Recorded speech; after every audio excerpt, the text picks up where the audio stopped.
नमस्कार मु जाज्ञासिनी आपण मानक एकेडमिक स्टूडियो को पुणी थे स्वागत जनाऊँगी। आज आम 8/7/2024 बुधवार चतुर्थ एवं पंचम श्रेणी लेसन नोट देखा। प्रथम पीरियड 10:15 ରୁ 11टा, चतुर्थ श्रेणी विषय गणित एवं प्रसंग आम चारिपाखर आकृति। येलो कोड M409 शिक्षण फलाफल वृत्तर व्यास और व्यासार्ध संपर्क में धारणा पाइबे। TLM चित्र एवं काठी। अदिति खातारे वृत्त आंकिबा पई कहिबी। बोध चित्र रे वृत्तर व्यास एवं व्यासार्ध चिन्हट कराइबे। अभ्यास बड़ और सान व्यास एवं व्यासार्ध को चिन्हट करिवे। प्रयोग पृष्ठ 19 रे थिबा प्रहेलिका बुझी आकृति चिन्हट करिवे। प्रसार 5 सेंटीमीटर व्यासार्ध विशिष्ट एक वृत्त अंकन करिवे। पंचम श्रेणी विषय भाषा महक प्रसंग गछ कहानी। येलो कोड OD509 शिक्षण फलाफल अनुमान और कल्पना करिवे। शिक्षण सामग्री हेउची चित्र। अतिथि हेउची गछ हमकु कौन कौन दिए से संबंध में पचारिबी। बोध प्रसंग संपर्कित सूचना देबी। अभ्यास पृथ्वी गछ शून्य हो गले कौन हेबो अनुमान करी लेखिबा पई कहिबे। प्रयोग तुम पसंदर ग्रह विषय रे 10 धाड़ी लेख। प्रसार ग्रह मानकर चित्र आंकी आनिबा पई कहिबी। द्वितीय पीरियड 11टा ରୁ 11:45 चतुर्थ श्रेणी विषय गणित प्रसंग आम चारिपाखर आकृति। येलो कोड M409 शिक्षण फलाफल प्रश्नर समाधान करिवे एवं शिक्षण सामग्री हेउची त्रिमात्रिक वस्तु। अदिति त्रिमात्रिक आकृतिर अंश गुडी को चिन्हट करिवे। बोध पृष्ठ 20 रो कार्य करिवे। अभ्यास पृष्ठ 20 रे थिबा 4 नंबर प्रश्नर सारणी पूरण करिवे। प्रयोग दल रे कार्ड खेल खेलिवे। प्रसार जीके किटर टैनग्राम व्यवहार करी विभिन्न आकृति प्रस्तुत करिवे। पंचम श्रेणी विषय भाषा महक प्रसंग गछ कहानी। येलो कोड हेउची OD510 शिक्षण फलाफल प्रतियोगिता रे अंशग्रहण करिवे। शिक्षण सामग्री हेउची पुस्तक एवं चित्र। अदिति पाठागार गछ संपर्कित तथ्य संग्रह करिवे।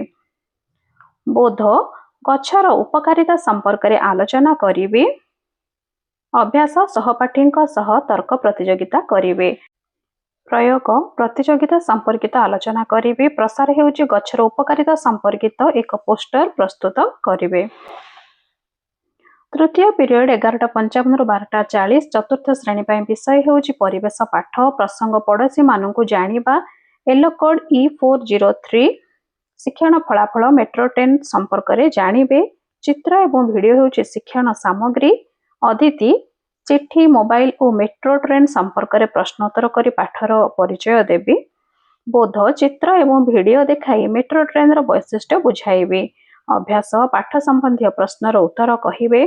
प्रयोग मेट्रो ट्रेन उपकारिता विषय रे कहिबे। प्रसार भारत में मेट्रो ट्रेन चलुथिबा सहर गुड़िकर नाम बुझी लिखिबा पाई कहिबे।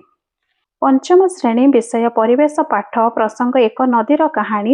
येलो कोड E505 शिक्षण फलाफल बन्या और एहार प्रभाव संपर्क में जानिबे। शिक्षण सामग्री चित्र एवं वीडियो। अदिति हीराकुद बंधर चित्र एवं वीडियो देखाई पाठ संपर्क में परिचय देबी। बोध बन्यार कारण और प्रभाव संपर्क में आलोचना करिवे।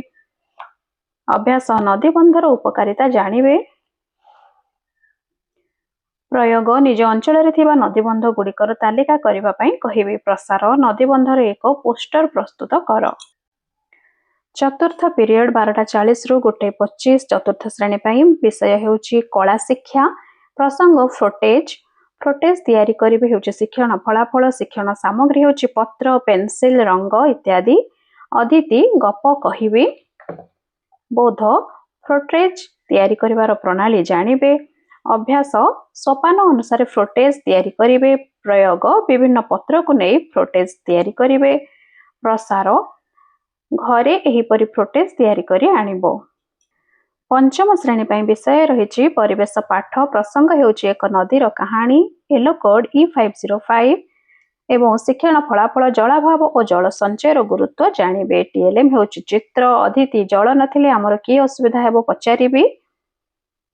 बोध जल किपरि उद्भिद और प्राणी जीवन को प्रभावित करे आलोचना करिवे। अभ्यास जल संरक्षण आवश्यकता कहिबे। प्रयोग जल संरक्षण उपाय गुड़िक लिखिबे एवं प्रसार हेउची वर्षा जल को किपरि संरक्षण करि परिबा ता विषय रे कहिबे। पंचम पीरियड 2:10 रु 2:50 चतुर्थ श्रेणी पाई विषय हेउची भाषा महक बापूंको ठारू शिखिछि मुहि हेउची प्रसंग एलो कोड ओडी 403 शिक्षण फलाफल अभिनय सह कविता आवृत्ति करिवे। चित्र हेउची शिक्षण सामग्री एवं अतिथि हेउची महात्मा गांधी को चित्र देखाई तांको विषय रे कहबा पाई कहिवे। सेहिपरि बोध हेउची अभिनय सह कविता आवृत्ति करिवे। अभ्यास दलगत कविता आवृत्ति करिवे। प्रयोग व्यक्तिगत कविता आवृत्ति करिवे एवं प्रसार हेउची घरे कविता आवृत्ति अभ्यास करिवे। पंचम श्रेणी पाई विषय हेउची गणित एवं प्रसंग भग्न संख्या एलो कोड हेउची M506 एवं शिक्षण फलाफल समलभ भग्न संख्या मध्य तुलना भग्नांश खंड हेउची शिक्षण सामग्री अदिति दुईटी समलभ भग्न संख्या लिखिबा पाई कहिबे। बोध चित्रित अंश साहाय्य समलभ भग्न संख्या मध्य बड़ सान चिन्हाइबे। अभ्यास पृष्ठा 23 रे थिबा कार्य करिवे। प्रयोग भग्न संख्या गुड़ी को बड़रू सान क्रम रे सजाई लेख। प्रसार एहीपरि आउ किछि भग्न संख्या नहीं बड़ सान चिन्हाइबे। षष्ठ पीरियड 2:50 रु 3:30 चतुर्थ एवं पंचम श्रेणी पाई विषय रही पाठागार एवं शिक्षण फलाफल हेउची पढ़िथिबा विषय वस्तु को निज भाषा रे कहि परिबे। एथिपाई शिक्षण सामग्री हेउची पाठागार पुस्तक एवं अतिथि पाठागार विभिन्न पुस्तक देखाई शिक्षार्थी सह पुस्तक पढ़िबार अभ्यास विषय रे आलोचना करिवे। बोध शिक्षार्थी माने पुस्तक पढ़ी मुख्य विषय बुझिवे। अभ्यास पढ़िथिबा विषय रु दुईटी वाक्य कहिबे। प्रयोग पुस्तक रु शिखिथिबा गोटे भल कथा कहिबे। प्रसार घरे एक पुस्तक पढ़ी तार सारांश कहिबे। सप्तम पीरियड 3:30 रु 4टा चतुर्थ श्रेणी पाई विषय हेउची परिवेश पाठ जार पुस्तक नाम हेउची आम विचित्र विश्व एवं प्रसंग हेउची एक नदीर कहानी एलो कोड E505 शिक्षण फलाफल नदीबंधर समस्या और समाधान जानिबे। एथिपाई शिक्षण सामग्री हेउची पुस्तक एवं चित्र। अतिथि चित्र देखाई नदीबंध संपर्क रे प्रश्नोत्तर करिवे।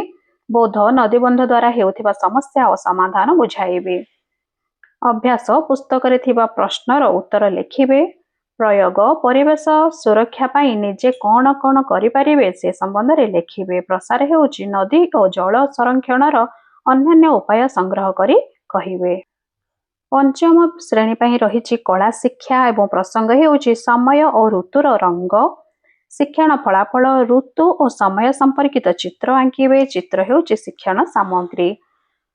अतिथि ऋतु संपर्कित प्रश्न पचारिबे। बोध चित्र संपर्कित सूचना आलोचना करिवे। अभ्यास चित्र रे रंग देवे। प्रयोग जेकोनसे को ऋतुर चित्र आंकिबा पाई कहिबे।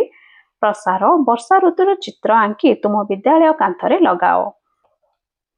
यह थिला 8/7/2026 बुधवार दिन पाई लेसन नोट। आशा करुची भिडियोटी आपण मानक पई उपयोगी होई पारिथिबो। जदि भिडियोटी भल लागि थाए दया करी लाइक एवं कमेंट कर दियंतु। धन्यवाद।